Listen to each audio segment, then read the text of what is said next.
So yeah, I think it was a karma thing. It's much like the movie that we did that I think started this whole cycle, which was the second time that we did the Groundhog Day episode. And so yeah, I think it was karma. It was the most I've ever broken the rules of the podcast. Everyone on the episode had seen the movie multiple times. 2 of the people on the podcast had podcasted about the movie before. And we had a fully different movie planned to do. And then I just like got my teeth into, it would be really funny to do Groundhog Day again. And it's a good joke. It is. I was sick for like double digits days afterwards. I missed an episode for the first time in like 2.5 years of the podcast existing. And I'll try and make that episode up again later this month. But like we're already more than halfway. It's the shortest month of the year. It's the hardest month to try and make it up in. It is. I guess I'd maybe put it out on Leap Day. I don't know. And you missed an episode. And that's bad news too, because you podcast on commission. It was a huge mistake. Big, huge. Big mistake. Huge. That's as good a transition as any, but of course we never actually get to talk about the movie until we've already talked for about 10 to 15 minutes. So just keep that in mind. And let's get into it. As you guys know, I don't know how to start the podcast, so it'll either be whatever of that we keep, which has been my go-to phrasing like recently, and I like it. Whatever. Maybe that's part of the intro forever now, or something along the lines of "Welcome to Late to the Movies." My name is Ben Holden. This is a podcast where my friends and I get to fill in our movie blind spots. Each week we'll pick a film that either I or a guest hadn't seen before and really should have by now. This week, a delayed continuing of Romcom Month Strikes Back, a sequel month to our first ever theme month, February 2022, which was Romcom Month. This is it striking back. We did Groundhog Day again. We're doing a different Julia Roberts seminal 90s rom-com. We did Notting Hill 2 years ago. Today, we are going to talk about Pretty Woman. Just barely getting into the 90s, but still. March 90 release. They don't put out movies in March anymore. It just, right? Like, what's a movie that came out in March? No, that's like the leftover month. Yeah. As I'm saying that, I'm pretty sure Everything Everywhere All at Once came out in March. But aside from that, nothing comes out in March. Anyway, guests, left to right, clockwise, across your podcast style. We got Greg. Hey. We got Craig. Sorry, every time. I don't know why. God. Every time. And Ray's here, too. Hi. You guys seen anything good recently? You've been watching Oscar movies? Yeah, we've seen a bunch. Mm-hmm. Anything good? Yeah. Yeah. The Holdovers I liked a really lot. Past Lives was really good. Oppenheimer was really good. Maestro was fine. I think I don't know, out of all those, I think the one that I probably sat around and like thought about for the most might have been Past Lives. Have you seen that one yet? No, I keep trying to clear out time for it, and then I got sick and my brain couldn't take doing one thing for more than like 10 minutes at a time. It's a short movie. It's not super long. Like 9 minutes or 9 minutes. Yeah. Okay. Yeah, Cool. surprisingly short. Yeah. No, I like that one a lot. I always like the movies that are just like real stories about regular people, and obviously this one's a little more far-fetched, but it's the emotions behind it are all pretty basic concepts, that everyone goes through, and so it was just interesting. It leaves you with a lot to think about, especially trying to figure out like if someone is the bad guy in the movie or not. I don't know. I liked it a lot. Yeah. I mean, I've heard a lot about it. It came out a while ago now, so I really want to watch it. It looks awesome. It looks really up my alley, and I don't know. We'll get to it. You want to know what's funny? It's one of the few movies I saw a trailer for because I don't know what it was with. Do you not remember? Was it Avatar? No. But I was there with you. It was in Providence. But there was a lot of us there. The whole D&D? The whole party went, so to speak. I was like, I know it was with you. That's why I was like, was it Avatar? I remember seeing that trailer, and so that was a long time ago. That trailer was when did we see D&D? Oh my God, at least a year ago that trailer was. Yeah. And I remember seeing the trailer and be like, wow, this looks wicked bad. I was like, this is embarrassing looking. And then I saw that it was an Oscar movie, and then I was like, oh, I changed my mind. I think it's really good. Because I thought it was just going to be like a rom-com or like some kind of romance, and I was like, oh, that is not gonna be good. You know what I mean? Yeah. But then when I found out, I was like, oh wait, it's like a serious movie. I was like, oh, this is gonna be good. It totally changed my opinion on it once I knew that. You know what I mean? Yeah. Yeah, I'm really looking forward to it. But I'm slacking. I've only seen 4 of the Best Picture nominees. So wow, we're ahead of you. I think we're at 5, 6. Yeah. 6. Everyone's ahead of me. I've been slacking. I need to get on that because we got to start recording those episodes pretty soon. Oh yeah. For people wondering, we'll do the public voting for the ladies again. I don't know what makes sense for like what's a good time that people have seen enough movies to vote, but still have enough time to actually do it. So I think maybe like March 1st. The Oscars are on March 10th. Yeah. Yeah. Okay. Yeah. So I'll put out, if you follow us on socials, we haven't posted anything in a while, but the next post will be on March 1st. I'll post a link to a Google form where you can vote on the ladies. I'm saying that both to you guys and to anyone who's listening. Craig. Yeah. I really want to see Poor Things. Yeah, it's well, that one's tough for you because that one still in theaters. Anyway. What about you? You haven't seen anything? Too sick? I've been watching, they finally, at long last, it's like the holy grail of Taskmaster seasons. You could find it elsewhere, but actually on the Taskmaster YouTube, as of the last couple weeks, they uploaded all of season 2 of the New Zealand Taskmaster, which is widely considered like the best. If you're going to watch any non-British Taskmaster series, series 2 of the New Zealand Taskmaster, whispered about in hushed tones among the message boards and whatnot. So that's actually on the Taskmaster YouTube. The full series is, you can just go watch it. And I've started watching that one. It is really, really good. I like the other New Zealand series that I've seen too. I mean, they're all good.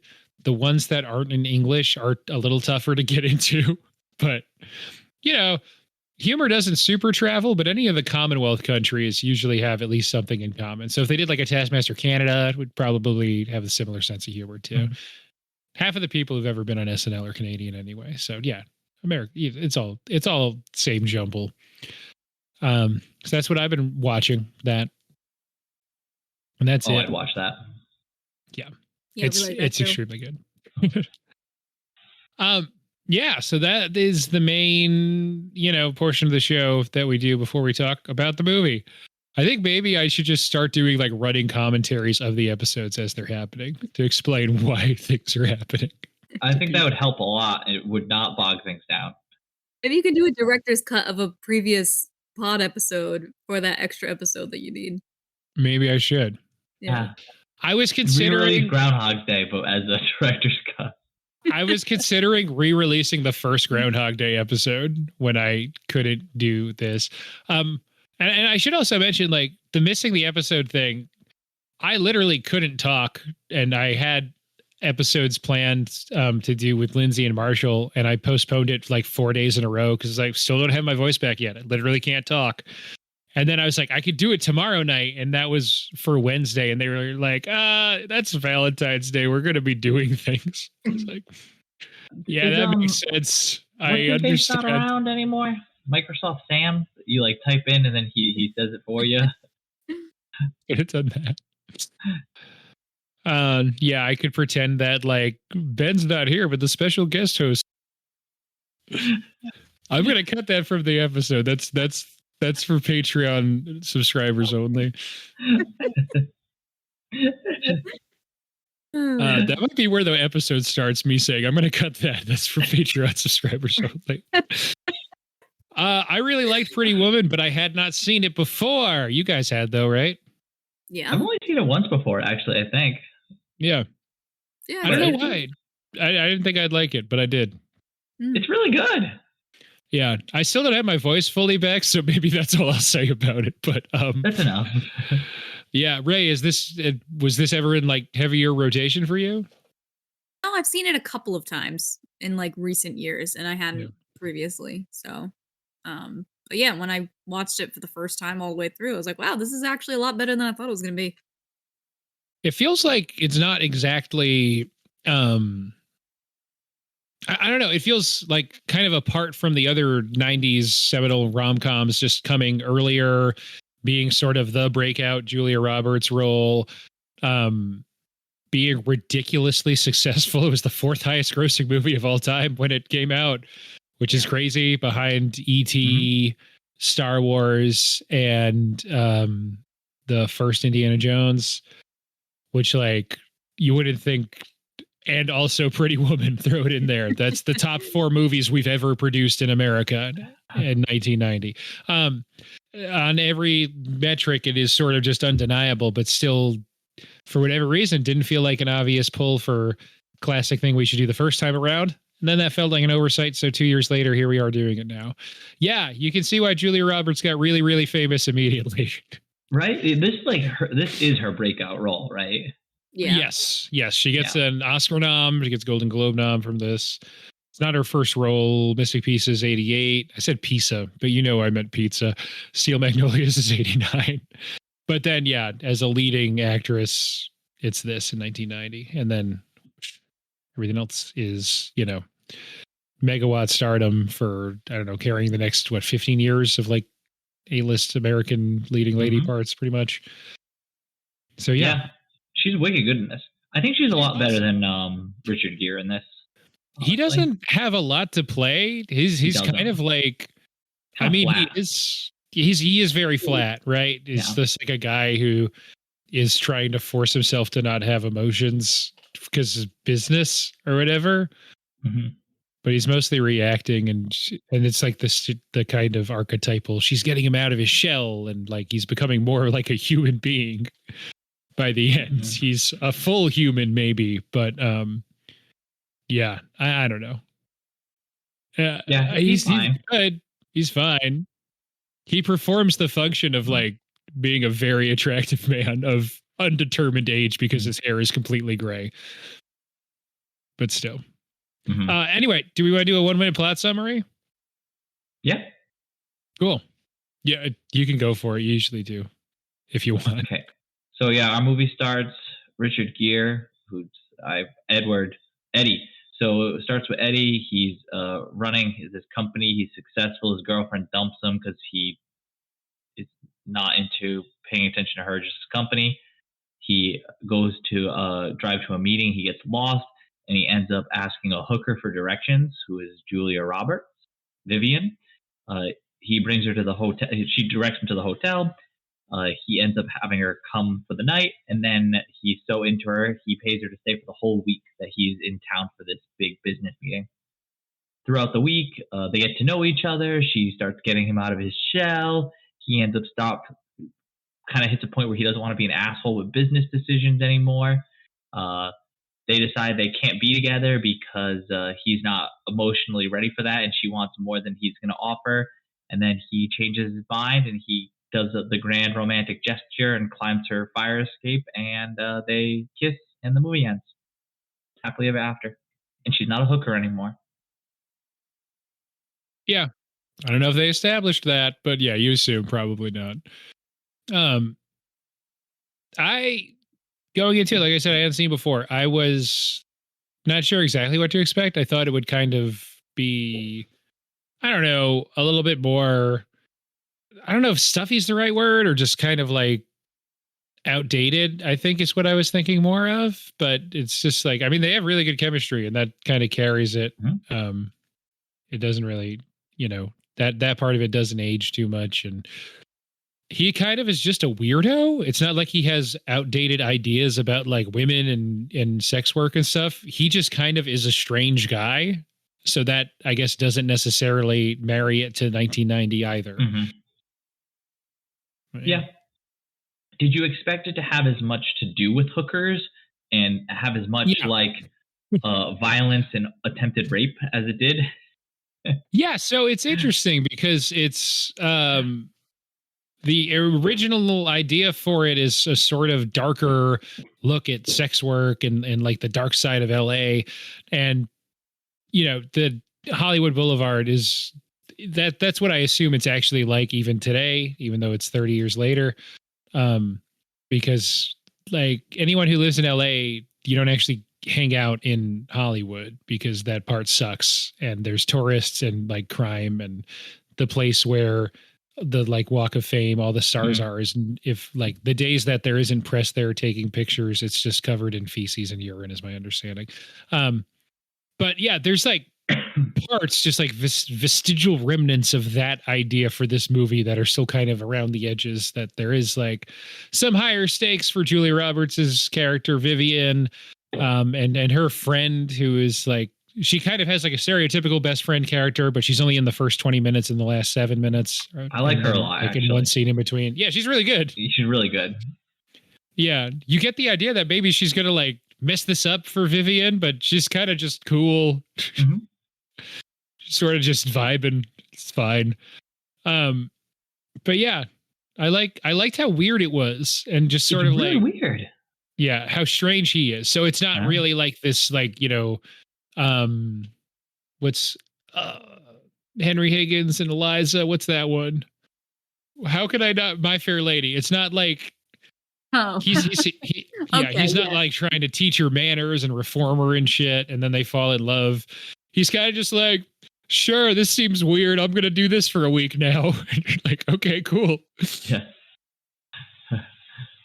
Yes. Yeah, he doesn't really try to like fix her. No. The one thing he always does is he tells her to stop fidgeting. I think. And then like every now and then when she's like way too inappropriate, he's like, yeah, you really should, maybe don't do that. Yeah, but he never like reprimands her too much about it. He's just kind of like, it's weird because you at the beginning, at least the first time they go to dinner or whatever, you're expecting them to get back in the car and he'll be like, oh, I can't believe you did XYZ. He just kind of doesn't care. Yeah, that's true. But he's processing all of his business stuff, all of his like interactions or relationships. It's all very like autistically coded. Does that make sense? Like that's kind of my read of it, is he's very much just observing and then being like, okay, this is how I would react to this person in this situation based on my understanding of social interaction. I could see that. Yeah. But yeah, the movie had more dead crackheads, their word, than you'd expect in a rom-com. But yeah. At the beginning, there's a detective played in his film debut, Hank Azaria from The Simpsons, does Moe, and problematically for the first 30 years of The Simpsons did Apu. Then you'd like, is that going to be a big part of this? Because the Julia Roberts section of the start of the movie is very much like, it sucks around here. She knows people that are ending up in dumpsters dead. Right. And then it's sort of not exactly breezy, but it is like, the comedy it's not a dramedy, right? It is a rom-com. It is sort of like not by the numbers, but it's a Garry Marshall movie. I don't know if we've done Garry Marshall before, but I mean, one of the most successful directors ever.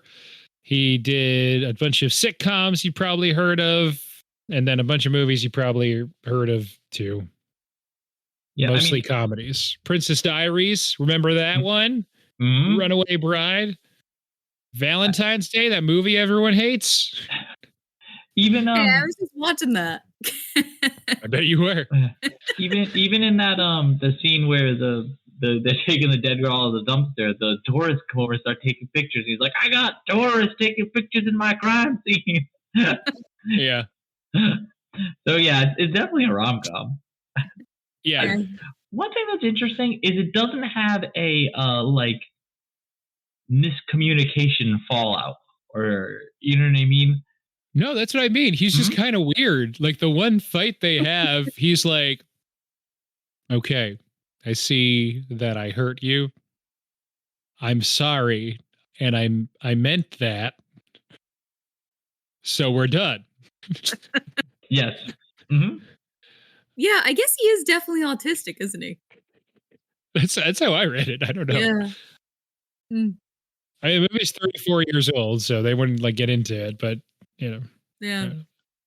Yeah, it's like just that one fight, and then in that But spot that's where halfway through the movie. that's like halfway. The spot where there's normally that like weird misunderstanding that makes the thing turn. Instead, he just like offers to let her be his prostitute, kind of. And she's like, no, I want more than that. And he's like, I can't give you any more than that. And they're like, okay, well, like, that's it. We're done then. You know what I mean? We'll finish our week and we'll be done. It must have been love, but it's over now. Yeah. That's the song that's playing. Yes, I noticed that too. It's a very loud ballad with someone very much spelling out what is going on, and I appreciate that. It's hard to pay attention to movies these days. But yeah, that was interesting that I didn't have that. I don't know if that's like a thing in later rom-coms, if that hasn't like been established in 1990 or what. Yeah. I mean, that's a good point. This is before most of the stuff you think of as peak rom-com, but it's after some other stuff too. There's all the 80s rom-coms before this. So, it's true. One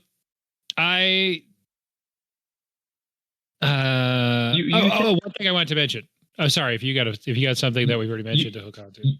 Well, no, you before we like get too far in, I was trying to figure out what I thought like the most famous scenes were, and I wanted to know what scenes you knew like going into it.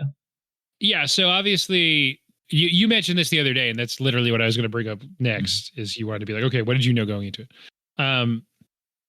I think the main one is her going back to the store. Okay, yeah. And, you work on commission, right? Yeah. Big mistake. Big mistake. Huge. Yeah. I'm wondering if that's the most famous, like, part of this movie, or if I just keep thinking of it because it's, like, a big part of The Office. Chicken and egg, really. The 20 years in between in this case, so maybe not a chicken and egg situation. But still, I think that is legit the most famous part of this movie. There's a couple other lines. That's like 5 seconds. Yeah, it's really good though. It's really good and so well delivered. And yeah, there's a couple other lines that I recognize too, but that's the one that like that's a clip that's in montages at the Oscars or whatever else. I mean, it's all in there. So I've been vamping because I've been trying to pull up the IMDb quote thing just to see, but that's the one. Anyway. Oh, so I had mentioned the friend Kit. I love Kit. I don't know what it is about her, but she's great. Her showing up in the lobby and telling the old guy it's 50 for him, 75 to watch or whatever, like kills me. Like how Vivian was like, oh, they just pulled some girl out of a dumpster, and she's just like, oh, that was Skinny Marie. She had it coming. Yeah, she was a crackhead. That's what they say. Yeah. Yeah. But I like her, and I like that she gets a happy ending too. Like. Yeah. She does. Yeah. Because she's going back to school. Yeah, that's why she has to charge the new roommate more. Right. So she can put that money towards tuition. Yeah, she's going to beauty school. Yeah. But yeah, I like that a lot. But honestly, I think one of my favorite characters is what's his name? The head of the hotel. Yeah, Héctor Elizondo is the actor. Mr. Thompson. Yes.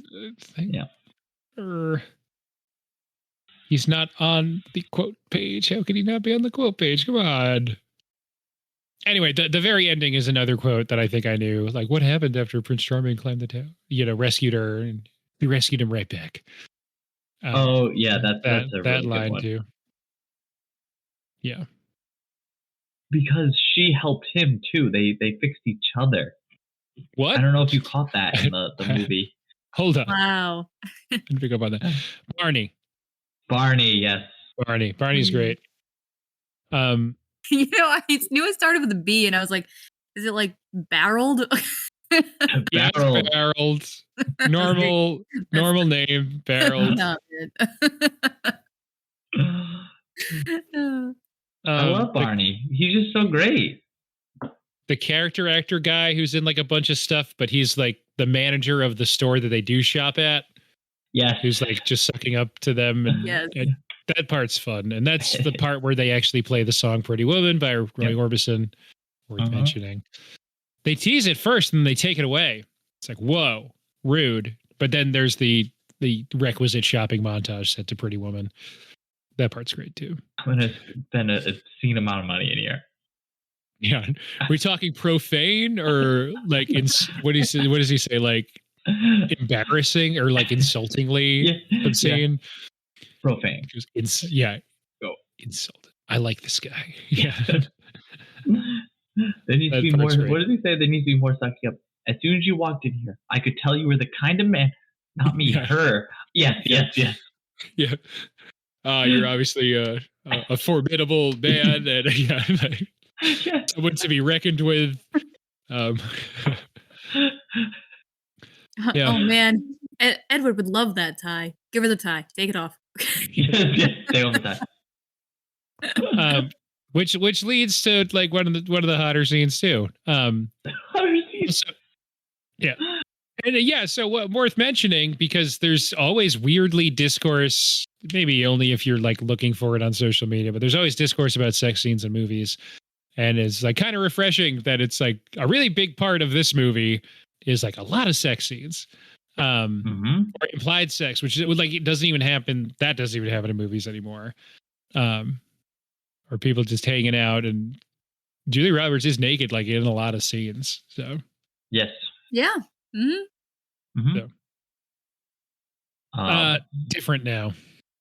Well, they don't make rom-coms anyway, but when they do, it's like 40s code level. Everyone's wearing long sleeves and turtlenecks. Yeah, this especially too when this one starts, like it blows my mind, because especially when this one starts, the first scene with them up in the hotel room where she's wearing like very much a hooker outfit and she's taking out like the condoms for him to pick, and it's like pretty raunchy, and I'm like, this is a movie that like so many people saw. Like it was a lot, like right. I think by ticket sales is still the number one selling. It's more tickets sold than My Big Fat Greek Wedding, which is impressive for rom-coms. I think it's like 42 million tickets were sold for the movie while it was in theaters. It's crazy. It's a lot more matter of fact then, and like sex was a lot more present in movies then, and it's gotten more conservative because of culture. Reagan. This is after Reagan. I don't know, but still. I was gonna say, yeah. Not after the first Bush though, so that's still Reagan. Anyway, from LA, I guess San Francisco is a private jet away, but still, it's just weird because we're not in a state where you need to like fly to land somewhere in the same state. Sorry, when they go to the opera. I looked it up. What is it? Is it like a 45 really far. flight? Yeah, it's pretty far. It is like half of the coast, right? Yeah, so. That's far. Yeah. Yeah, we drove that. It took like all day. Takes all day. Yeah. No, if you're rich, you don't need to take all day. The opera scene is really good. Oh, it's an hour and 30 minutes. Flight? That scene? Flight. Yeah, flight. So that's a respectable flight. Right? Yeah, that's a real flight. So that was us to DC when I just did it. Providence to DC, not even Boston to DC. If you're thinking we're in Massachusetts exclusively, not our airport. La Traviata, of course, about a prostitute that falls in love with a man and breaks her no kissing rule. A little on the nose. They started playing music from La Traviata, and I was like, oh, of course. You all right there? I'm joking. You've killed me. It's too bad when we're not in person, most of the laughs get lost and then it's just silence. It's fine. Not all the time, but sometimes I have edited like laughs from different parts of the episode. If I knew it got a legitimate laugh at that time, but it just wasn't picked up by the mic. All your jokes everyone seems to laugh at now, and I was wondering what was going on. Even people who aren't on that episode. Yeah. It's who is it? Your cousin. Yeah. They all splice in like Julia Roberts laughing too. She's a very famous laugh. Yeah, add her in. Yep. Great teeth, famous laugh. Mm-hmm. That little laugh that she does when he like clips her hand in the box. That's the laugh. Yeah. That's the one. Okay. Yes. That's like A-list superstar shit right there. Mm-hmm. Yes. So I love Barney and Kit, but how fucking hard does Julia Roberts carry this movie? Yeah, absolutely. It's entire. Mm-hmm. I mean, it gets one Oscar nom. It's her. Like, is this movie just gone without her? Probably. Yeah. Yeah. I mean, Richard Gere's pretty handsome in 1990, but she's just like so charming in this movie. She is. Mm-hmm. It's unbelievable. Like everything she says, I feel like it really does carry the weight. Especially the scene where they have dinner with the Morses. I think. Yeah. Mm-hmm. Yeah. And they really like her, and they keep saying like, it was wonderful to see you. We fucking hate you. Like him. And it's just so believable because she's like so just pleasant, you know what I mean? When she's trying to like use her fork, and the guy's like, I never know either, you know what I mean? And then the snail, slippery little suckers. Yeah. It just like, she's just so, I don't know. It's and even the waiter was like, it happens all the time. Yeah, everyone is like, charmed by her the same way that you are on the couch watching the movie, I feel like. Yeah. Yeah. Yep. It is like that is, I think, a kind of thing that happens sometimes in movies like this, that like someone in that, situation ends up in a place where everyone kind of wants to adopt them, sort of like the whole hotel staff is like, we're on your team now and we're going to help you. But it's so believable with Julia Roberts in this movie because you're like, yeah, of course people would want to help her. Why aren't you helping her right now? Yeah. Yeah. So I think that is what it is. She really does just fucking carry the whole movie. Mm-hmm. Yeah. Makes sense. I mean, she's a lot more proactive. So have you guys ever been to Polo? No. It's fun. They do make you do that though. It's like a thing. Like everyone's like, oh, let's go fix the divots. I assumed it was a real thing. It's a time-honored tradition. Time-honored tradition. Kings and queens did this. People are stoked to do it though. It's not like, oh, here we go. It's like a fuck yeah, we get to run around where the horses ran around. Yeah. And then you have to avoid the steaming divots. Yes, that is important. The dress that she wears to that is so cute. I always am like, I want that dress. Yeah. Which is impressive because it was the 90s, and I'm still like, that is a cute dress. Yeah, that's like the kind of like brown and polka dots. Yeah. One. Yeah. It's got a lot of nice hats too. Everyone there is charmed by her, and then the only people who aren't are those like women who are like, oh, you're in the next one going for him, and she's like, oh, I'm only interested in the sex, and they're like, yeah, so that is a good line. It was wicked good. Yeah, she got him. Quick response. Yeah, it's a good response. We haven't talked about that they like brought Jason Alexander into this to just kind of be like, obviously very creepy the whole time, but it's like a slow burn. Like, how creepy is he gonna get? Yep. He sucks.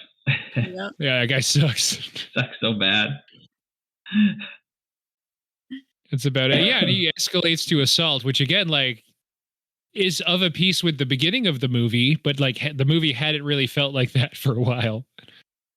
Yeah, they lure you into like a false sense of security there, where you're like, oh, nothing bad's gonna happen, and then right away as soon as he's in there, because you can tell like she does really good with her like body language. She's like tense.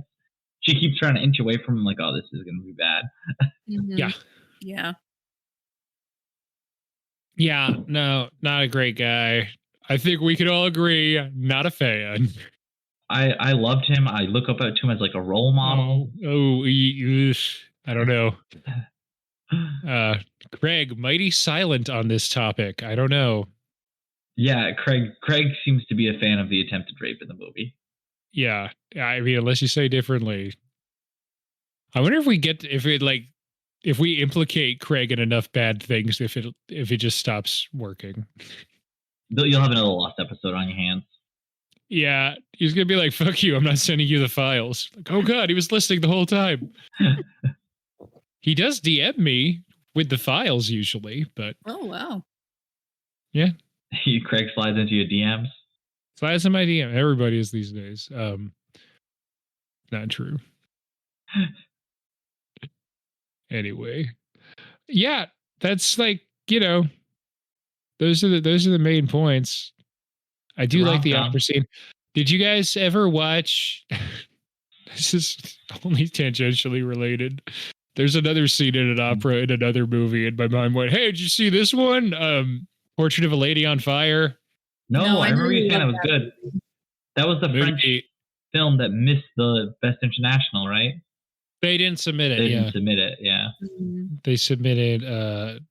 Aren't even Les Miserables was the name of the title of the movie they submitted instead. I don't know if that was just another adaptation of that, famous musical and story, or if it was just a different movie that had that title. I didn't see it because it also didn't make it into that year's crop of international nominees. But Portrait of a Lady on Fire ends with an awesome opera scene. One of my favorite endings of all time. That movie rocks and everyone should watch it. Anyway. I do like the opera scene. That was one of the lines I remembered from last time, was him saying, if you either hate it and never like it, or you love it and love it forever, but if you don't love it immediately, it'll never become part of your soul. Yeah. Yes. Yeah. And it's like, oh, really, he said this to a lot of ladies. Yeah. It is. It's really good because she just sits there and like cries a little bit. Yeah, she gets really emotional about it. Yeah. Yeah. Yeah, you can. There's like a little bit. It's a little bit more ambitious than I feel like a version of this movie would be today, where it's just like she hates it and she's like trying to contain how bored she is or whatever, and like that's what the comedy's mined from. But that scene doesn't try to be funny, but still ends on a really funny line when she like not even really turning around. She's like still glowing and watching, and you imagine there's like a curtain call happening and she still can't take her eyes off it as she's backing away, and just throws off a line to the lady who asks her like, it's so good I almost peed my pants. Yes. It's such a funny line. Honestly, if anything, I feel like that line works better now. I feel like that's more in line with today's humor. Yeah. Right, yeah. Really funny. Yeah. I agree. It's really good. And then he saves it with some other thing he says. Yeah. She liked it better than Pirates of Penzance. Yes. Which is great. Like, again, like he never is upset about her behavior. He's just kind of rolling with it because he's just like, he doesn't know how people act, so maybe this is how people act. Mm-hmm. I like that they keep hinting the whole movie about his fear of heights. Yeah. And then like he keeps getting closer to like going onto the balcony as the movie goes. If you watch, he gets a little bit closer, and like he wants to. And then when she like leaves and he like lost her, he like goes onto the balcony a little, but he still won't look over the edge. And I love how it like, all accumulates, and then in the end he climbs up the thing to go save her from the tower. But he only goes up one ladder. He doesn't even go up the second flight of stairs. He only climbs because she rescues him right back. Yeah. She does. Yes. That was a big step for him. It was a big step. I know. He did a little bit. The driver's laughing at him from the street. Yes. That bathtub that she had that bath in, I'm wicked jealous of that bathtub. I want that in my life. In the penthouse. I know. I've been looking for a penthouse floor. We can rent a hotel like that. Julia, she told me. Actually, I actually know for a fact they do rent this by the hour. That was really funny. It's really good. Yeah, it's nice that they like instantly have a good rapport, and I don't know. I was expecting it to be like he's more like stuffy and like, no, I don't know about all this, but he just kind of goes with everything. Yeah, the rom comes on hard and fast in this movie. It's really it's really sweet. Yeah. Oh, we saw like a bunch of behind the scenes things before, and one of the ones I remember was because they like to play a bunch of jokes on each other on set to kind of like keep the mood light. And during the bathtub scene when she goes underwater, everybody runs out of the room and she comes back up and no one's there. That's really funny. I do remember them saying that. Yeah, and that's she was really like, funny. yeah, it was good. I think they also said that the scene where he like closes the box on her hand was ad-libbed, like it wasn't scripted, it was just something he did, and so like her laugh was genuine. Yeah. It's great. I think I've seen so that's another scene I know, specifically that moment.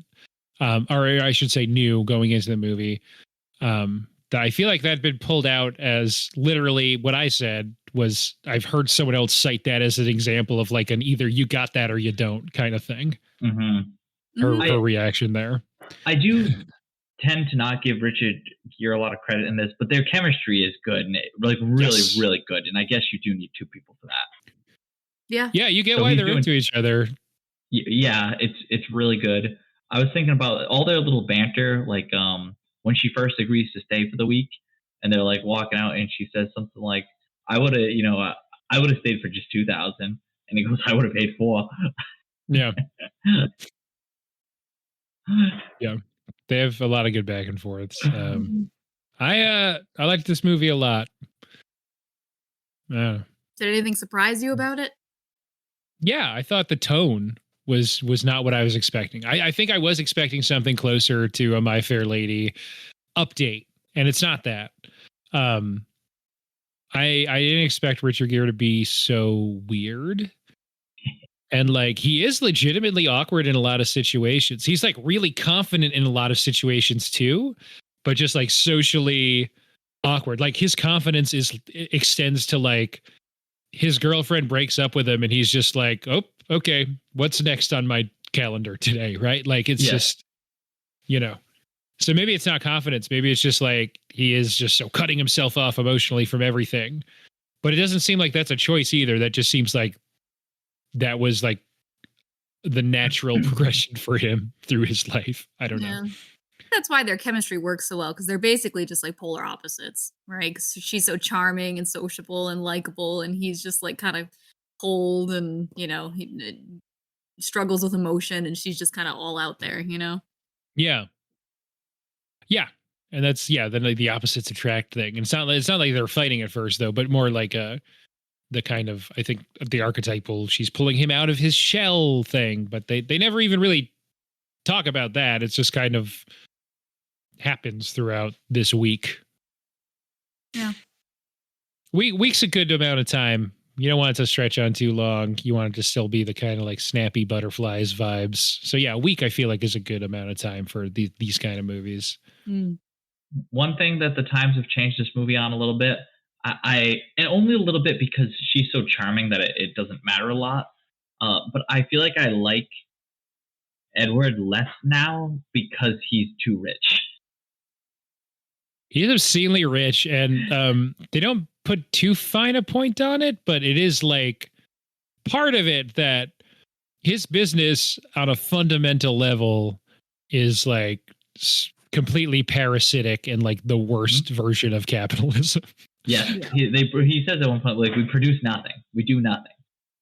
We make we don't create, we just take and destroy and profit from just that destruction. The scene that's a very good scene where they're having sex on the piano in basically the lobby, I think, like the room off of the lobby. It's like, everyone leave. The ballroom. The ballroom. The ballroom.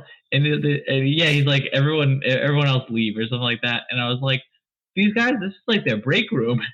Like they were just hanging out, dude. Like you have the penthouse. I bet there's a piano up there. They'll bring this one. Penthouse? Come on, this is all I got. My break room. And that's when she says, like, wow, everyone just listens to you, right? Or something like that. Like, because you have like so much money. Yeah. Yeah, because he borrows the $250,000 necklace too. I'm a very good customer. Yeah. Right. Yeah. There's stuff like that like he'd have to apologize for, I guess, at some point. Be like, you're right. Money's evil. I'm going to give it all away. And I'm going to be a hooker now too. Or something. I don't know. I don't know what the 2024 version is. Something in the middle. We'll have a 2-family home. It's only $4 million in 2024.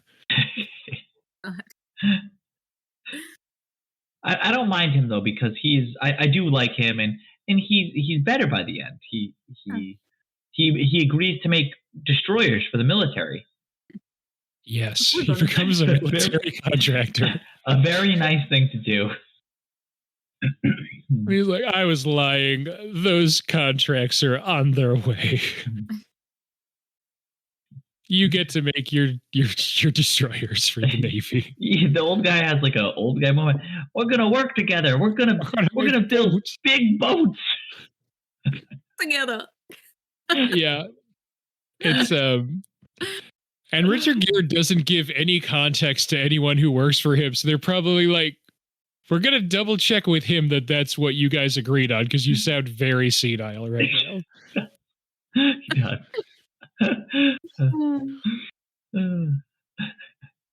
One of the fun facts that came up on the Amazon X-ray, like when you move the mouse while the show's playing or whatever, that I wish I didn't know. One of the fun pranks they did when Julia Roberts is watching I Love Lucy and like laughing and stuff, in order to provoke a genuine laugh, Garry Marshall is off screen tickling her feet. And it's like, oh, I didn't need to know that. I don't like that. I don't like that. No. It sort of soured any other time she laughed for the rest of the movie. And that happens early. Mm-hmm. It's like, I hope Garry Marshall didn't have to tickle her feet for this one. So the scene where he closes the box on her in that like hotel hallway, they've cut 2 holes in the floor, really small ones under her feet. And he's got his fingers underneath. And that's how they get that laugh there. Yeah. Now we didn't know why they wanted her to stand on top of those holes, but then they found out later. I'm thinking about Boss Baby now. Why? I haven't seen it. Does that happen in Boss Baby? This is giving me real Boss Baby vibes. It's real Boss Baby vibes. No, because they like to test to see if the babies are ready to go to a family. They like tickle them to see if they laugh, and he doesn't laugh but they're not tickling his feet, and his feet are ticklish. They should have had Garry Marshall on the scene. I guess. Renly's watched this movie a couple times, and it does not sound familiar to me. So I'm glad that I do not pay attention to bad movies she watches. Yeah, well, now I feel crazy because you guys are looking at me like, what the hell are you talking about? You tell me anything about that. We're gonna double check with this guy before we sign anything because you're sounding real senile right now. It must be terrible to work for him, right? He must be a terrible employer. Garry Marshall? He's dead. No. Dead. He's constantly tickling your feet. He's like, you gotta laugh at this scene. Or like any emotion he needs from his actors, he's like, I'm gonna hit you. You gotta cry in this one. It's like, no, I'm an actor. I could just do that. I'm gonna punch you. No, Eddie. Yes, Eddie has to be awful because it's never good when your boss elects not to sleep just to work all night and doesn't ever take a day off. Yeah, that's never good. And it's still like making business calls. It's like not a good work-life balance. He just like takes the lawyer's car, right? He's just like, I'm just gonna take this. And then at the end, he's like, you fucking suck. I'm gonna punch you in the face. And of course, he's attempted rape at that point, but still, he stole his car. It doesn't seem like he ever gave it back. No. And then the just in that meeting, I keep thinking about that meeting, how pissed I would be if I was one of his employees that like came back into the meeting and just like my boss completely undid everything we've been working on for the last year and said nothing about it and just expected us to figure it out. Yeah, and just gave like a knowing wink and a laugh and went, you guys got it from here. What the fuck? This guy's had a crazy. This guy's had a weird 5 days. Mm-hmm. He doesn't sleep, he doesn't eat, he only works like a robot. And did you notice the scene where he falls asleep? He finally falls asleep, and she says something like, he actually sleeps. She wakes him up. I was like, that's fucked up. Amy though, but yeah, fucked up. Yes. It's messed up. Messed up. Anyway, R.I.P. Garry Marshall. I'm so glad we finally got to cover one of his movies. Yeah, I didn't realize he was deceased. If they need someone to tickle Julia Roberts' feet in her next movie, I'll volunteer. Okay. She's making a lot more thrillers these days, so I don't know if she needs it too much. But she did make a romantic action comedy with George Clooney this year. Wait, I'm confusing those. Oh, God. No, okay, I'm going to tell you what just happened. I thought of the movie that she made with George Clooney last year, where they're divorced parents, but they're at like an exotic locale for their child's wedding, and they like, hit it off again. I confused that with the the Jennifer Lopez movie where she's at a wedding in an exotic location that gets like attacked, and her and the groom have to like defend it with machine guns and stuff. I thought those were the same movie. That's why I referred to it as a romantic action comedy with George Clooney. Close enough. Yeah, and I was like, Julia Roberts has a machine gun? I was like, that doesn't sound right. That's not her speed these days. I'd watch it. I'd watch it. Yeah. Anyway, so 2 years later, returning to a Julia Roberts rom-com, Notting Hill kicked ass, and I hadn't seen it before. This movie also, I think, was really good, and I hadn't seen it before. So, watch more Julia Roberts movies. She's still making them.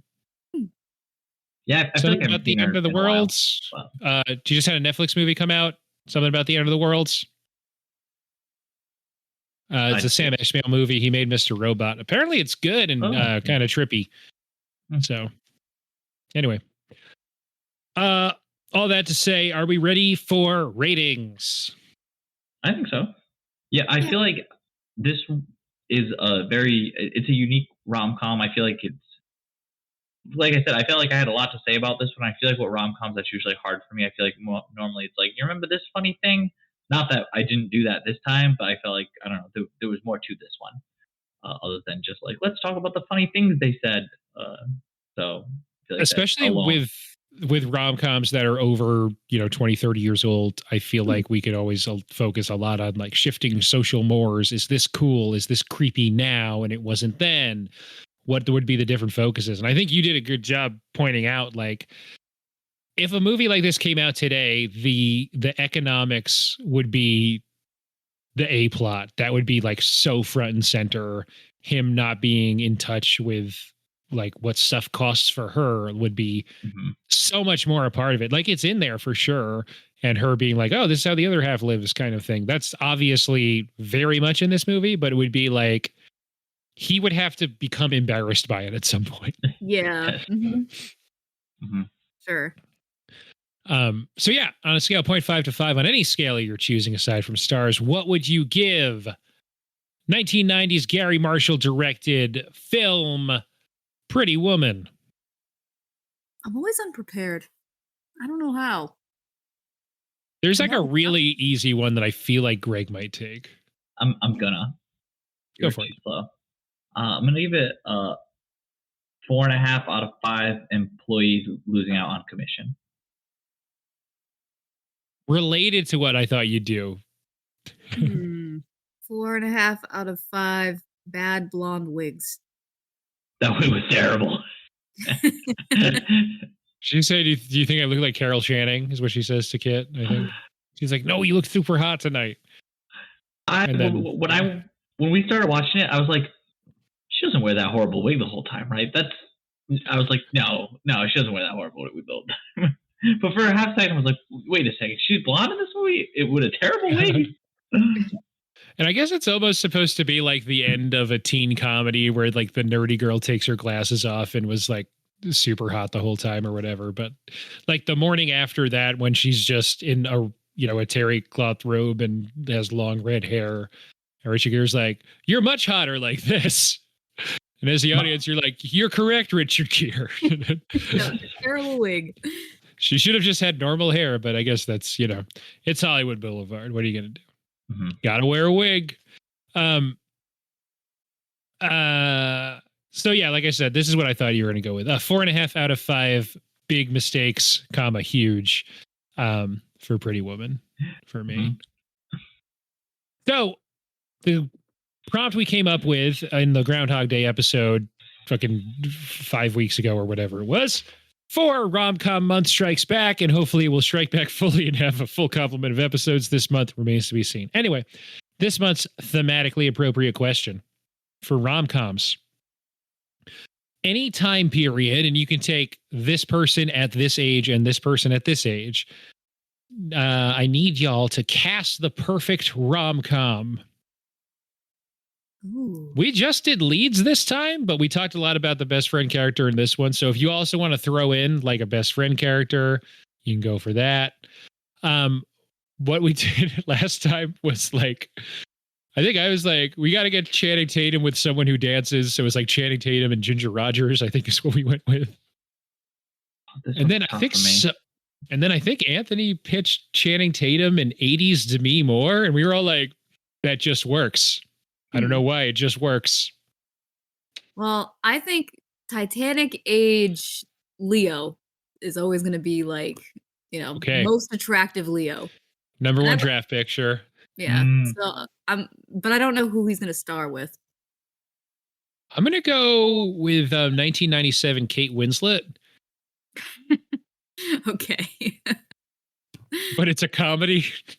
It's a comedy. Huh. Leo can do comedy. We all love Don't Look Up. Oh. See, the thing is, I think as he ages, he's just not going to ever be funny. There's too much tragedy going on there. He's really funny in Django Unchained, but like horrific, and he's really funny in Once Upon a Time in Hollywood. Pair him with. I haven't seen him in a rom-com, but he could do it. Pair him with Adam Driver. Aw. They could do it. Yeah, okay. He could do it. Love Adam Driver. I would watch an Adam Driver, Leonardo DiCaprio rom-com, even if it's just them today. Wow, Adam Driver, always funny on SNL. Mm-hmm. I'd watch that. Right? There you go. Marriage Story, but a comedy with Leonardo DiCaprio instead of Scarlett Johansson, I guess. I like how you thought Marriage Story. That's his comedic, romantic performance. Yeah, no, that's terrible. It's a Noah Baumbach movie. It's got comedy in it. Wouldn't call it a comedy. There's some funny parts. No, instead now I'm picturing them in like a Lifetime movie in like a bed and breakfast in Vermont kind of situation. Okay. So this is an interesting way to interpret the question, but I don't hate it.